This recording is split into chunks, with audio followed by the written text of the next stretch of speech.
మనం న్యాచురల్ గా చంద్రుని చూసి చాలా ఆనందిస్తాం. ఎందుకంటే నైట్ పూట చల్లగా ఉంటుంది, బయట తిరగడానికి పిల్లలతో ఆహ్లాదకరంగా ఉంటుంది. కానీ కొన్ని ప్రదేశాల్లో అసలు చంద్రుడే కనపడాడంటే మీరు నమ్ముతారా? అలాంటి ప్రదేశాల్లో జనం అసలు ఎట్లా నివసిస్తున్నారు అన్నది ఈ వీడియోలో మీకోసం క్లియర్ గా ఎక్స్ప్లెయిన్ చేస్తాను. వీడియో స్కిప్ చేయకుండా చివరి వరకు చూడండి. అలాగే మన ఛానల్ సబ్స్క్రైబ్ చేయండి, లైక్ అండ్ షేర్ కూడా చేయండి. వెల్కమ్ టు ద ఛానల్ సరదాగా కాసేపు. నార్వే ఏడాదిలో చాలా కాలం పాటు నార్వేలో సూర్యుడు అస్తమించడు. అర్ధరాత్రి కూడా పట్టపగల్లాగా ఎండ ఉంటుంది. అందుకే నార్వే దేశాన్ని అర్ధరాత్రి సూర్యుడు ఉదయించే ప్రాంతం, land of midnight sun అని కూడా పిలుస్తారు. ఆకాశానికి ఎక్కువ ఎత్తులో ఉండడం వల్లే అక్కడ కొద్ది రోజుల పాటు సూర్యుడు అస్తమించడు. మే నుండి జూలై మధ్యలో దాదాపు 70 రోజుల పాటు సూర్యుడు నిరంతరం ప్రకాశిస్తూనే ఉంటాడు. ఒక రోజులో కేవలం 4 గంటలు మాత్రమే మబ్బుల చాటుకు వెళ్తాడట. నార్వేలోని స్వాల్ బార్డ్ లో ఏప్రిల్ 10 నుంచి ఆగస్టు 23 వరకు సూర్యుడు నిరంతరం ప్రకాశిస్తూనే ఉంటారు. ఫిన్లాండ్ అందమైన సరస్సులు, ద్వీపాలకు పెట్టింది పేరైన ఫిన్లాండ్ లోనూ సూర్యుడు ప్రకాశిస్తూనే ఉంటాడు. ఈ దేశంలో ఎండాకాలంలో 70 రోజుల పాటు సూర్యుడు అస్సలు అస్తమించడు. అర్ధరాత్రి కూడా పట్టపగల్లాగే ఉండడం అక్కడ విశేషం. అయితే చలికాలంలో మాత్రం అక్కడ అసలు సూర్యుడు జాడే కనిపించదు.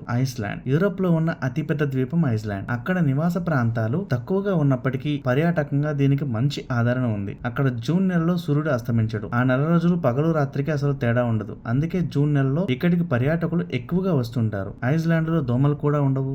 కెనడాలోని యుకోన్ లో ఏడాది పొడవునా మంచు కురుస్తూనే ఉంటుంది. అయితే 50 రోజులు మాత్రం వేసవి కాలం ఉంటుంది. ఈ కాలంలో అర్ధరాత్రి కూడా సూర్యుడు ఉదయిస్తూనే ఉంటాడు. అందుకే ఆ 50 రోజుల్లో అనేక పండుగలు, ఉత్సవాలు నిర్వహిస్తుంటారు అక్కడి వారు. ఇందులో భాగంగా ప్రతి ఏటా జూలై మధ్యలో గ్రేట్ నార్థన్ ఫెస్టివల్ కూడా జరుపుకుంటారు. గోల్ఫ్ ఈవెంట్లు కూడా నిర్వహిస్తారు. చలికాలంలో మాత్రం నునావట్లో 30 రోజుల పాటు సూర్యుడు కనిపించాడు. స్వీడన్ లోని కిరున్ నగరంలో ఏడాదిలో దాదాపు 100 రోజుల పాటు సూర్యుడు అస్తమించాడు. మే నుంచి ఆగస్టు మధ్యలో సూర్యుడు ఎప్పుడూ ప్రకాశిస్తూనే ఉంటాడు. అందుకే ఈ సమయంలో ఈ నగరాన్ని చూసేందుకు ప్రజలు తరలి వస్తుంటారు. దీంతో పాటు కిరున్ ఆర్ట్ నోయివే చర్చ్ కూడా చాలా పాపులర్. ఈ చర్చ్ ఆర్కిటెక్చర్ చాలా అద్భుతంగా ఉంటుంది. అందుకే కిరున్ లోని ఈ చర్చిని చూసేందుకు అనేక మంది టూరిస్టులు అక్కడికి వస్తుంటారు. అలాస్కా అమెరికాకు చెందిన అలాస్కాలోని బారోలో మే నుంచి జూలై వరకు సూర్యుడు అస్తమించడు. అర్ధరాత్రి కూడా సూర్యుడు వెలుగులు విరజనవుతూనే ఉంటారు. కానీ నవంబర్ నెలలో 30 రోజులు మాత్రం చీకటిగా ఉంటుంది. దీన్నే పోలార్ నైట్ అని కూడా పిలుస్తారు. కానాక్ గ్రీన్లాండ్ లో ఉత్తరం వైపు ఉండే కానాక్ నగరం చలికాలంలో పూర్తిగా చీకట్లో ఉంటుంది.